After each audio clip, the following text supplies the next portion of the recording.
like you to say more about being in the now, right? Because it's quite popular to tell people that you should practice being here and now, and the power of now, and all that stuff.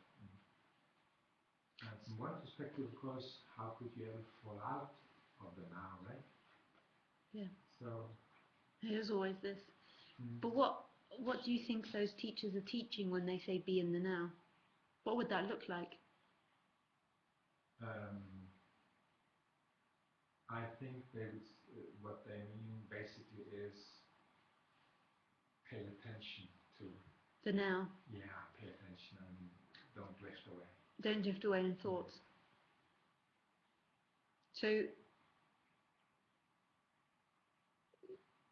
So that would look like, in some way, sort of putting attention here on this hand, and then every time a thought comes, don't think, pay attention. Yeah. Something like that. And could it be that that one that says don't think, pay attention is the same one that's the thoughts that are the thoughts? So there's a thoughts or the daydreaming of living in California or eating lunch or dinner, whatever it is. And then there's somebody that comes in and says, who is that one? And are thoughts not being present? Or are thoughts always present? Because my interpretation of what people are saying of being in the now is you would sit there and it would be like, okay, put the attention on the leg. Attention on the leg. Keep the attention on the leg. And there's a feeling of somebody being in there in a position that can control attention and can control positions. But it's that one, that very one, which we're talking about crumbles. It's not that thinking stops, it's that one of feeling like you are in a position. Why is that more you than the light? Why has that little tiny part of functioning become who you are? And it's that whole committee meeting, and it's not necessarily, it's not the thoughts that are issue of like, okay, now you've got to cut the toenails or something. It's not that, it's that feeling of a position somewhere. There is aliveness in which all of this comes out of. So out of this aliveness comes these thoughts, comes the light, comes the sounds. And the suffering comes with that one, that energy of feeling like you are somebody in there directing attention. So it's part of the same game, I would say. But it's not wrong if that's what's happening. It's not you doing the thoughts anyway. You're not the one thinking, and you're not the one that could stop the thinking or stop that dynamic happening. It's just what's happening. But the whole time this focus will stay on a position somewhere. You are somebody that's in here or here, wherever the you is felt.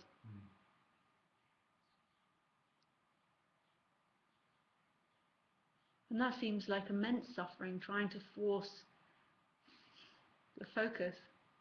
Or not immense, but it sounds uncomfortable. You've got to work for your freedom.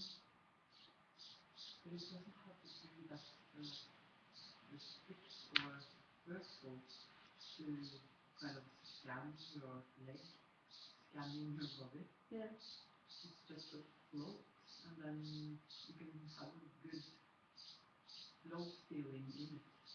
Yeah. And preparing to meditate or something. And meditating is like letting go of my ego or myself, I think. But then the question always comes back to, who are you?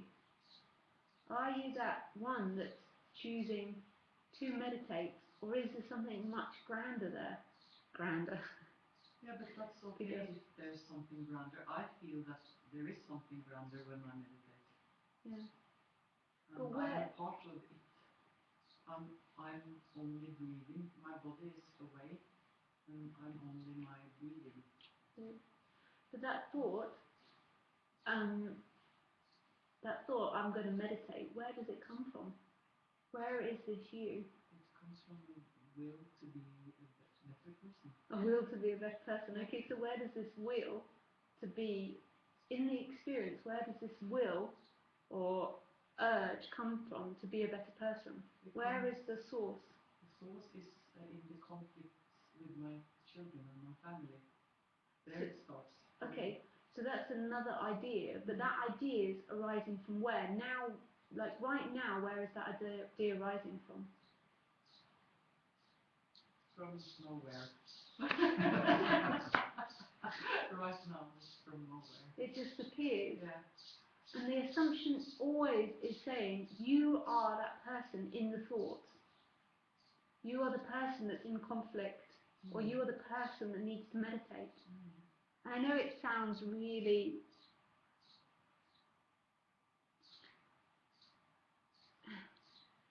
maybe a little bit boring, this part, but this is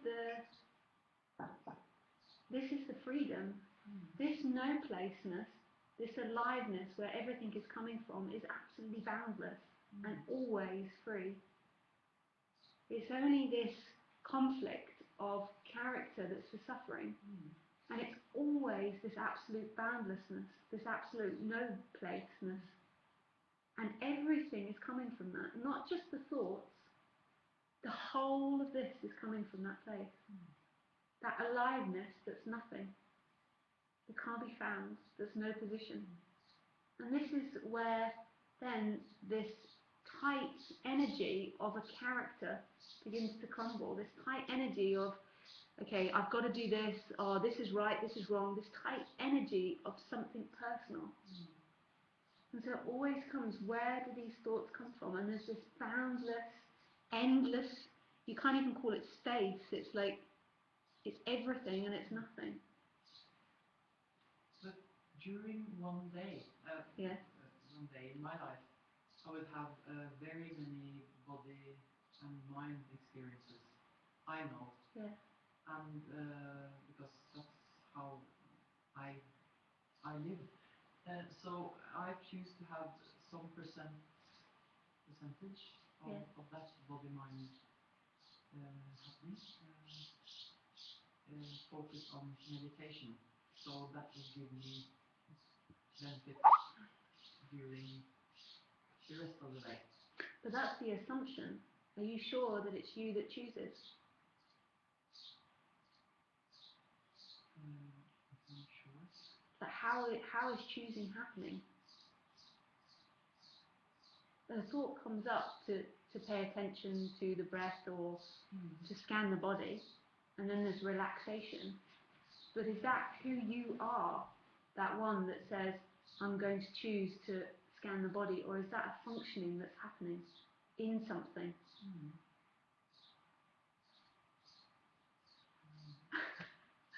It's okay, you're going to have to grab an answer, especially when everything falls away. It's like...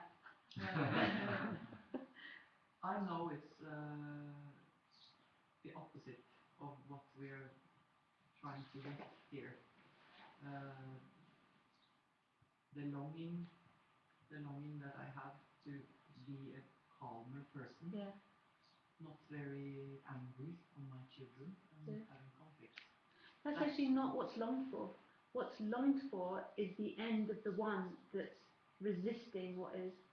It's not actually the end of the anger or the end of conflict between people, even though it feels like that, because in those moments there's a great sense of resistance that this is wrong, this shouldn't be happening.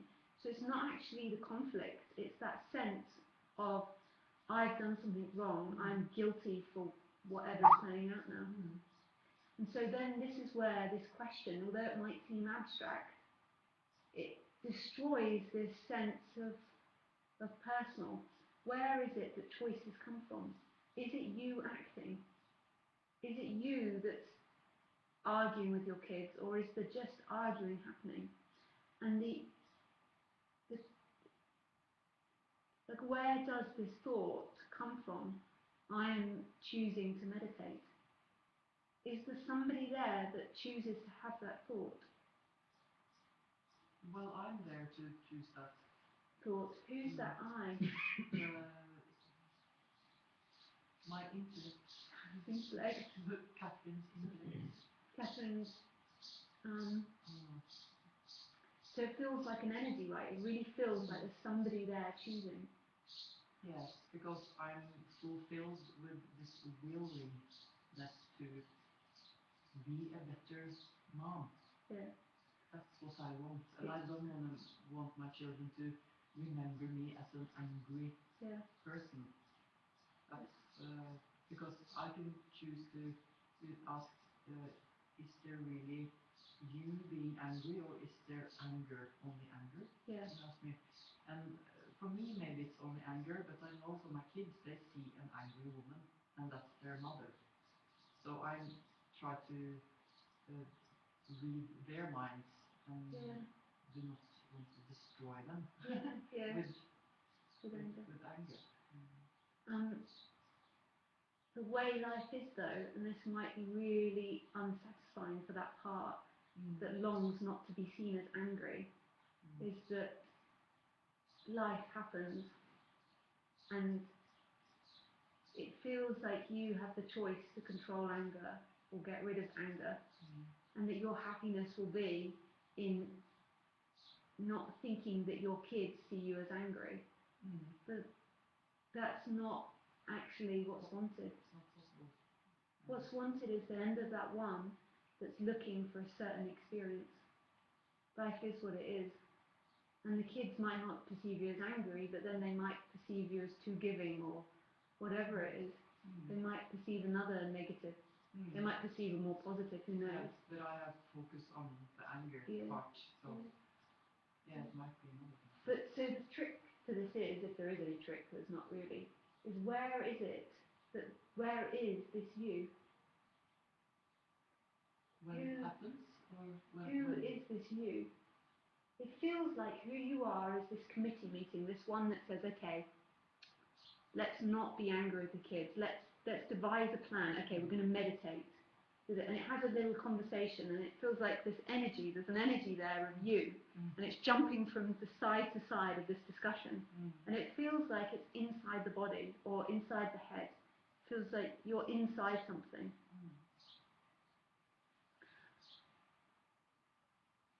So the thoughts say, I'm going to choose not to be angry. And there's a feeling that comes with that.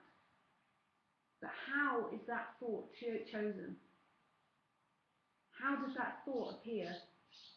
And where is it coming from?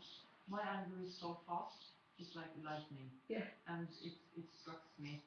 And sometimes I feel that I deserve to be angry because now I'm trapped and you're all making a big mess in my house. And and then I'm so angry. And do this and just be good. And it happens in only a few seconds. And after that, even now I feel this almost a sweetness inside, because it's such a relief to just get it to come out. Yeah. So I feel that I deserve it. At the same time, I feel very ashamed. Just 1 second afterwards. Yeah. It's really a big shame. Yep. And I can assure you, all suffering comes from that dynamic of shame, that dynamic of this is me that's controlling life, that's controlling responses, that's controlling emotions. And all suffering comes from this sense of personal. I am someone that's controlling my feelings, my thoughts. But how? How is a thought done? If you can control that anger, or if you can control those thoughts, then why can't you find where they come from? If you can find where they come from, then surely they could be controlled. But we can't. No, that's right. I can't. And the suffering isn't the anger. As you say, the anger is actually relief. The suffering comes with, I shouldn't have done that. I assure you that's the suffering. I know. Not the actual response of the kids. The kids are most probably, they're quite young, they're most probably over it really quickly. Yes. They're like, sorry mum. Yeah, sorry, and then they play with something and they run around and then it's over. But sometimes it's, the little one, I think I scare her sometimes. Yeah. She just stands there. Mommy. That's, yeah. Oh, I'm sorry. It's just that you don't spill the milk all the time. Yeah. And I continue. But it's not known why that has to happen to the daughter, and it's not love trying to. It feels like it's love trying to protect your daughter from the way that you feel in that moment. But actually, maybe love is just the end of resistance. I know it really doesn't sound like it. It sounds like love is this ideal mother that never shouts, that never gets angry, that maybe love is the letting of life happen. And if that's anger, then that's what it is. That just sounds the most outrageous thing to society, because society is so much about the controlling of feelings. You shouldn't feel this, you shouldn't behave like that. But imagine kids that grew up with parents where the parents just expressed themselves and then the expression was gone. Like, dogs are really amazing if you watch dogs. I know the other day we had resistance against the doggy talk, but so if you watch a pack of dogs together, like a big group of dogs together, they're often telling each other off, but then they're over it. So my little one often got told off. So she'd go up and she'd be too playful and they'd be like, "Arr!" And then they would stop and she'd be like, "Coo, coo, coo, coo, coo," again, like she'd be like that for a second, and then that one would stop the anger and it'd just be gone. The anger was just gone, and then the fear for the little one was just gone. And then it was just like, "Coo, coo, coo, coo." Like the puppy, she just got up and carried on with the next thing that was happening. And it was like things were coming and going just continuously, and it wasn't about like, we assume that for the puppy to stop feeling scared or to not feel scared, what we have to do is not scare them. But what about if it's just that the other dog is just being angry and then it's gone, and then the puppy's scared and then it's gone? So just being completely spontaneous. It's because I think I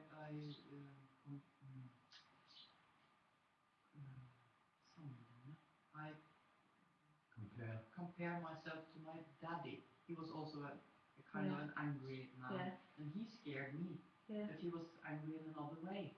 But that's what I'm scared of. Because even now, as a grown-up, I'm scared to make him angry. Not in this Stone Age way, but in a very sophisticated anger he has. And I think that's the most scary part, that even now I don't want to go there, making him angry. So maybe I have another sort of anger, which is not scary for my kids. I hope not. And then there's this story that goes, my suffering was because of my dad's anger. Therefore, I don't want to inflict suffering onto children. But what if suffering is resistance to what is? It's not actually the experience of what is. So it's not the anger that's the problem. It's the guilt and the blame and the shame and the embarrassment of the personalization of the anger. And so it's not, your kid's not going to suffer from the anger, otherwise it's just anger. It's just, what will start in your children maybe is then the dynamic, they shouldn't be angry with me. And then that's when the suffering comes. Otherwise it's just anger. It's just like the dog. The dog is over, the puppy's over, so the older dog growls, and then the younger dog's scared, the older dog stops growling, and the younger dog's over it. That's just the natural flow of things. The suffering comes from the personalization of life. I assure you that it's not the anger that's the problem. And maybe the most amazing dynamic between parent and child is not being not angry or not certain emotions. It's just the emotions appearing and disappearing. Appearing and disappearing. And then for the child, it'll be scared, and then it won't be scared. And maybe that's an easier flow than this idea of shoulds and shouldn'ts. So then the question comes to, so if that is the way of things, then the question comes, is it you that's controlling? If it's not you that's controlling, then that whole secondary dynamic of I should and shouldn't do this will fall away.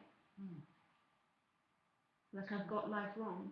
So where is it that thoughts come from? Are you controlling thoughts or emotions? And you don't have to answer this. This isn't really questions. It's just something that might get pondered or not. Is it you that does this? And is the suffering actually anger or sadness or other emotions arise? Whatever the emotions are. Or is it the weight of I should or shouldn't have done that? And here, from this perspective, suffering is this dynamic of personalising life. Otherwise it just comes and goes. Someone shouts at you and then it's gone.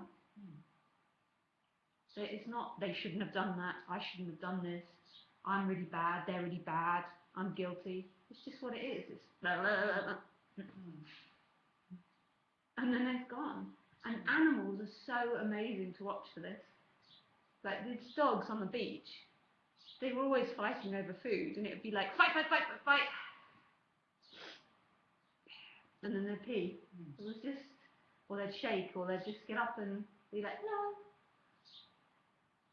It doesn't feel like that because the mind can only look at objects that are the problem, so it can only look at anger. It can't look at the seeker, at who it is. It can only look at anger, it can only look at responses. These responses are what we shouldn't have. And this is what we should have.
I don't know if that could be heard. Maybe you can rewatch it. Oh yeah, I try to put it in my daily life now. I put it in my... Yeah. It's such a huge difference. It's not about controlling the responses, it's that the problem is the one that wants to control. It always is. Otherwise life just happens, it comes and it goes.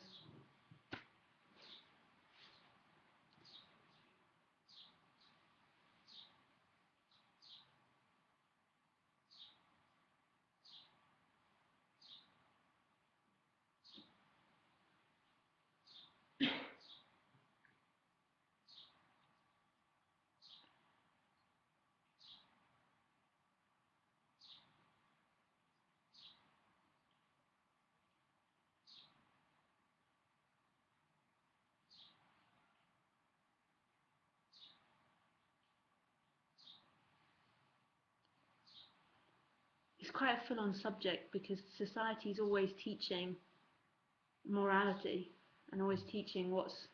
So this can sound just shocking to the mind. But it starts in school very early, doesn't it? With kids. I mean, it's the teachers at school with my son. Yeah.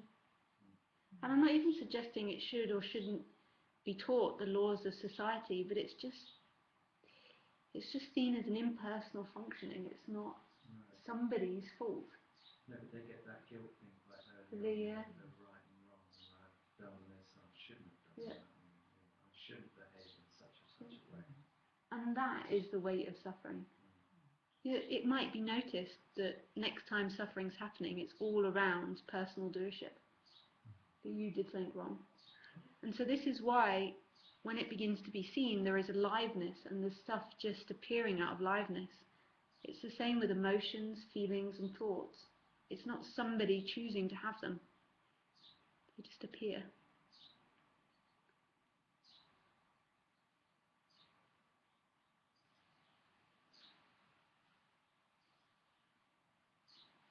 I find it fascinating that it can be seen so clearly that there is no one. Right? Okay, cool. Sorry? Cool. Yeah. But there's no But there is no one. one. There is no one. No. It can be seen. Mm. Very clear. Wow.